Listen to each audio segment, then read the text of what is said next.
जय हो केदारू देवता की जय। जय हो मेरे दगड़ियों, मेरे दोस्तों। फिर एक बार अपने गांव के देवता केदारू देवता के पास मैं आया हूं और कुछ जानकारियों के साथ आपसे बातचीत करूंगा। दोस्तों, यह है हमारे गांव का केदारू देवता। आप देख रहे होंगे कि ये केदारू देवता की जो नक्काशी है, आपको खुद ही लग रहा होगा कि ये मंदिर आज का नहीं, सैकड़ों वर्ष पुराना ये मंदिर यहाँ पे बना हुआ है। तो और इस मंदिर की एक भी खासियत है कि जैसे पीढ़ी दर पीढ़ी ये चलता रहा कि हमको हमारे दादा परदादाओं ने बताया कि ये केदारू देवता के साथ छेड़खानी नहीं की जाएगी, न ही इसमें कोई नव निर्माण, इस मंदिर का नव निर्माण यहाँ पे होगा। तो इसलिए इस मंदिर जो हमारे सैकड़ों वर्ष पहले हमारे दादा परदादाओं ने ये मंदिर यहाँ पे बनाया, वही मंदिर आज भी उसी स्वरूप में यहाँ पे स्थापित है। दोस्तों, मैं ये केदारू देवता के बारे में ये बता दूं कि जैसे पीढ़ी दर पीढ़ी हम सुनते आ रहे हैं, हमारे इसी गांव के एक केदार सिंह नाम का एक व्यक्ति था जो हमारे इस गांव में पैदा हुए, जो हमारे इस गांव में रहे। और उन सैकड़ों वर्ष पहले जब मनुष्यों के ही डॉक्टर नहीं हुआ करते थे तो पशुओं के डॉक्टर कहाँ से होंगे।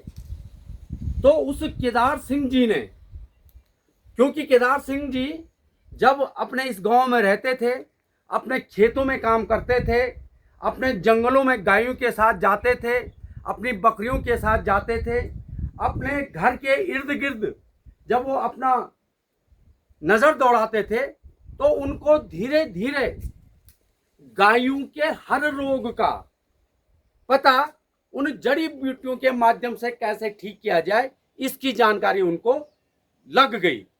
तो उस दौर में जब गायें भैंसें, हर परिवार के अंदर 5-5 6-6 गायें होती थी, 2-2 भैंसें हुआ करती थी। वो जब ब्याती थी तो ब्याने में गायों को भी बड़ी तकलीफ होती थी, वो बीमार पड़ जाती थी। कई भैंसें, कई गायें दूध नहीं देती थी। तो सब गांव के लोग उन केदार सिंह जी के पास जाते थे और उनके अनुभव का उपयोग करके वो केदार सिंह जी हमारे प्रत्येक गांव के गायों की सेवा, अपने यहाँ इर्द गिर्द ये जो जड़ी बूटियाँ हैं उनके माध्यम से वे हमारे गायों की जो है रक्षा करते थे। गायें किसी भी प्रकार से बीमार हो जाए फिर भी वो अपनी जड़ी बूटी उस गाय को देते थे और गाय फिर स्वस्थ हो जाती थी। कोई गाय दूध नहीं दे पा रही है, भैंस दूध नहीं दे पा रही है, तो केदार सिंह जी अपने उन जड़ी बूटियों का गायों और भैंसों तक देते थे और वे पुनः बिल्कुल स्वस्थ हो जाते थे।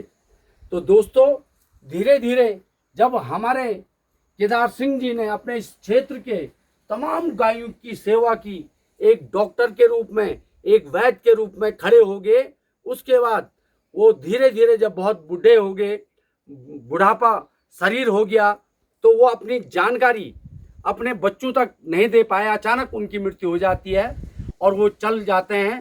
तो उसके बाद क्षेत्र के हमारे इस गांव ने उन्हीं को ही एक देवता का स्वरूप दे दिया और उन्हीं के नाम पे यहाँ पे केदारू देवता का मंदिर की स्थापना करी। और आज भी दोस्तों, मैं आपको बता दूं कि हमारे इस केदारू देवता में, हमारे इस गांव के अंदर अगर कोई भी गाय, कोई भी भैंस अगर बीमार होती है या कुछ भी ऐसा होता है तो हम केदारू देवता को नमन करते हैं, याद करते हैं और उनके नाम का एक उच्चारण करके यहाँ पे केदारू देवता के पास आते हैं और उनका पूजन करते हैं और हमारी गाय भैंसें, बकरियां सब स्वस्थ हो जाती हैं।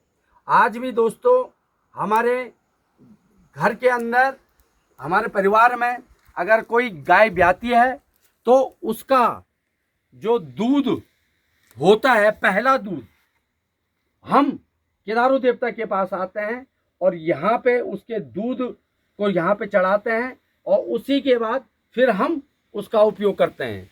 एक और बात मैं बता दूं कि अगर हमारे इस गांव वालों ने अगर दूध को बाजार के अंदर भी बेच दिया तो वो दूध जो है वो फिर गाय दूध देना बंद कर देती है। तो हम आते हैं अपने गाय का, जब ब्याती है गाय, उसका पहला दूध केदारू देवता के पास लाते हैं, यहाँ पे पूजन होता है और यहाँ पे विशेषकर फिर दूध से कणकू बनता है, कणकू कलेऊ ये बनता है और उसके द्वारा केदारू देवता का पूजन यहाँ पे किया जाता है और फिर हमारी गाय भैंसें स्वस्थ रहती हैं और बिल्कुल तरीके से व्यवस्थित रूप से हमको दूध देती रहती हैं।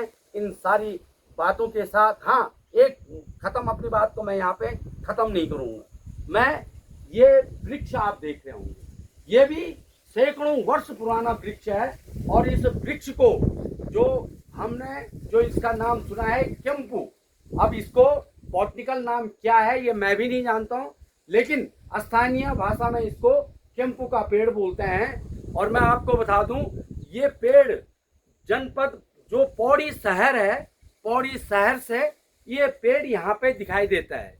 तो वास्तुशास्त्र के अनुसार जब एक बार पौड़ी वालों ने कहा कि यार हमारे गांव पे दोष क्यों हो रहा है, तो उन्होंने नज़र दौड़ाई तो उनको वहाँ से ये केम्पू का पेड़ दिखाई दिया।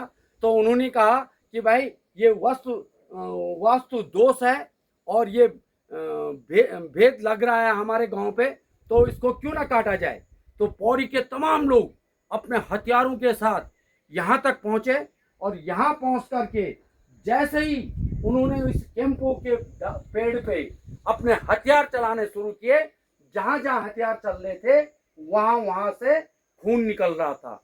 जैसे ही खून निकला वो दहशत में आ गए, डर गए और तुरंत वापस यहाँ से चले गए। और आज भी ये केम्पू का पेड़ यहाँ पे जिंदा है। इसी केम्पू पेड़ के साथ मैं आपको पुनः नमस्कार करता हूँ, फिर आपसे बातचीत करूँगा। लेकिन इस बात को आप जरूर सोचिएगा, अगर मेरी वीडियो आपको पसंद आती है तो आप लाइक, शेयर और सब्सक्राइब जरूर करना।